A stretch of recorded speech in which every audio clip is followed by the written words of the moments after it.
Michael, I'll ask you to remain on the stage, and we'll invite Fran O'Sullivan back on for our two co-chairs to share their thoughts on the key takeouts from the summit today.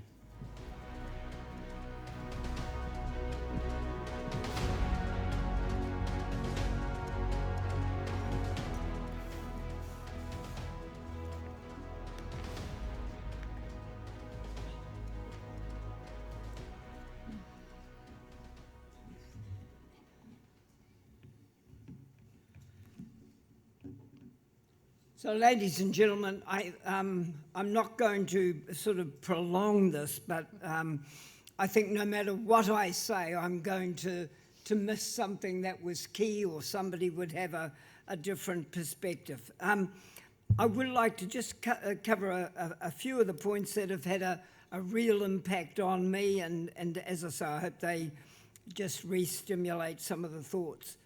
I thought the start this morning by the PM, one of the key messages that came through, that our role in the Pacific is important and we should not underestimate that. And I think we should tuck that in the back of our minds. It is important. There are things that we can do. The Minister of Trade gave us I think it turned out a good summary from what was the NZINC report, but when you have a look at what's happened in our trade between New Zealand and the USA, the diversifying that's occurred over the last 5 years and the growth year on year, these are things that are making a difference, and they're creating a change in the relationship that we have. I think when we had our panel with Myron and Don and Dame Therese, I think Myron, obviously a close link here with New Zealand, but as he said, USA leads on trade, go with leaders.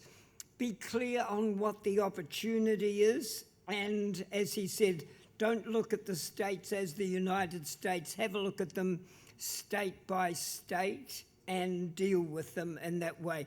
Be clear on your purpose, have a clarity of what your purpose is, and be bold. I think Peter Beck also came through with the same message, that if you're going to do something, be bold.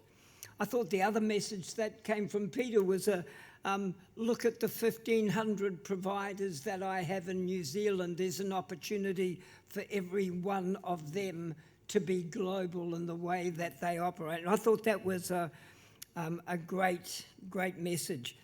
Don Braid, I don't know whether I think I got this right, but he made a comment that has sort of stuck with me. He said that freight by 2025 will be up 30%, but the movement of people by 2025 will only be at the same level it was in 2019. And I think when we look at our supply chains, we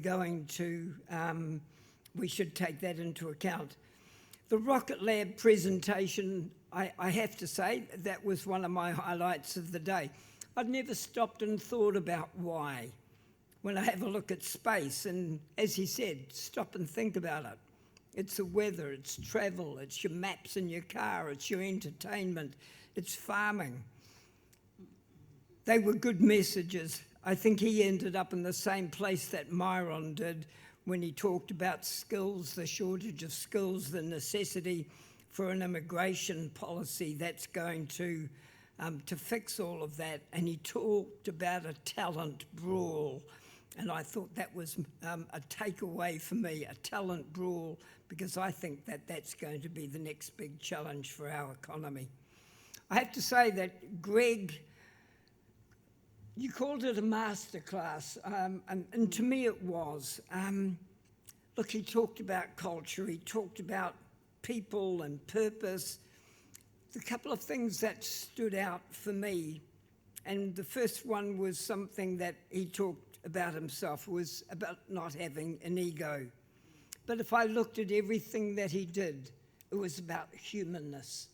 It was about his relationship with people and respect for people and the way that he treated them and the relationship that he had with them. I think our conversation that we had around the New Zealand and the New Zealand story. I think that's looking at us through the eyes of others first, has got to be a wonderful part of the message that we got today. And the work of the Canterbury Airport, as I say, was an encouraging story and one that we should all follow. As I said when I started, there'll be things that I missed and things that have had an impact on you that you will take away. And I know that from my point, that's been the purpose of the day. I also look and look at it from the point of view that I think from the New Zealand story, the message was to be prepared to skite a little bit. And Fran, I'm going to skite a little bit. I think the day has been informative. It has been, it will have contributed to all of us in different ways. The presentations have been sophisticated and entertaining, and I think our speakers, we can probably look back and appreciate the content and the messages that they left.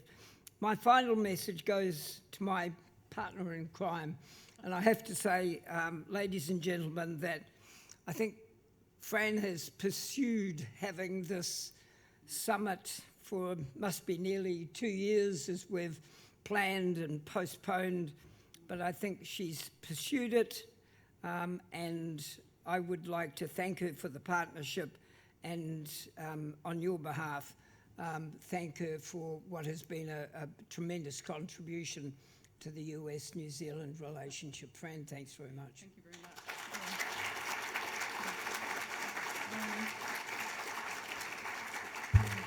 I have to say I've had a terrific day. It's been one of the most stimulating days I've had in ages, particularly when I've had probably an average of 2 hours sleep per night in the last fortnight, trying to wrangle with Washington and other parts of the US, you know, just getting through the time zones and the shifting demands on from people who probably don't rate me the same importance as the president when it comes to how their time will be apportioned. However, I mean, an event like this doesn't come together without significant work and contributions by a range of people in this room and also in Washington. And these are people with connections who have put an enormous amount of time into making sure that we brought it together, either by reaching out to their own connections or by writing speeches for minister, drafting them, redrafting, that type of thing. I mean, there's been a massive contribution all round.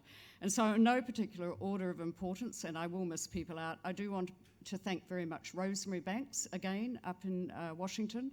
Rosemary's been really stellar in embracing this concept. It has come together very quickly.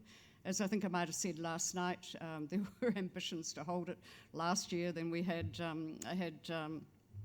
Delta, then it was going to be February, and then we had Omicron, and then we thought, well, we just had to go with the only date the Prime Minister would give us, which happened to be quite fortuitous because it was, it was the day we opened the borders again to the world, and also we were in orange, and it was also just a matter of weeks before she goes to Washington.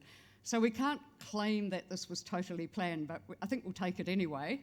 But anyway, I do want to thank our team in Washington, also Sarah Donlan from the National Security Council, who went to enormous, she was up late last night, and she has been working through the weekend to make sure that Kurt Campbell could attend, because there were competing bids for his time earlier on. Within Ambassador, your team, Janine Burns, and also Kevin Covert, who was about to depart, I understand, they persuaded you early on that this was a great thing to do, and they have been assiduous also in, just working through, a much more layered bureaucracy that you have in the United States with the Department of Commerce than we might have in New Zealand, where Dame Therese says it's just, you might just be having a pedicure or something, and you will bump into someone or meet someone and you could actually make stuff happen. It is very different. I also want to acknowledge Richard Fontaine and Kate Kurt. Richard has been a major interlocutor on Ukraine. If you go on Wall Street Journal, elsewhere, And you'll see an enormous amount of contribution by him over recent times, and I commend it to you. And Kate has been his wrangler, and they've been in different parts of the United States. I think she's been in Grand Rapids while he's been in Arizona. But anyway, she managed to get him here on the day, and that was great. At the Chamber of Commerce, as was mentioned earlier by Michael, Myron Brilliant and John Goyer.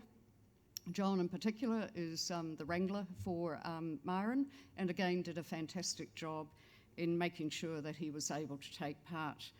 Again, from the Ministry of Foreign Affairs and Trade, if I can just single out, and I'm sure I've forgotten a lot of people, but Ben King, Catherine Graham and James Churchill, who have been highly instrumental working with ministers to make sure everything happened as well. Peter Beck and Morgan Bailey, who is again the person who manages Peter's brand in New Zealand, and quite difficult because we did have access to him quite well for the last 2 years, but of course he's back in the States now, so however he managed to make time.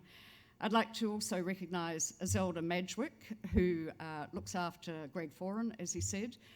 There have been multiple changes of timings for a lot of these people, so we have had a program which was in flux till probably yesterday, frankly, and then I think Ben King made the call on a certain presentation, and then we were just able to stick with what was printed. But it has been, quite a difficult time. And then, of course, our stellar speakers, one and all. I'd also like to acknowledge Tim McCready, who's been a great MC today and has worked very hard also on the program. And from your team, Michael, Natalie Woodbridge, and your entire team, who have battled COVID, if you don't mind me saying, over the last week or two. So, it's come together. It's been a team effort. And I would like all of you to give yourselves a great round of applause. Thank you.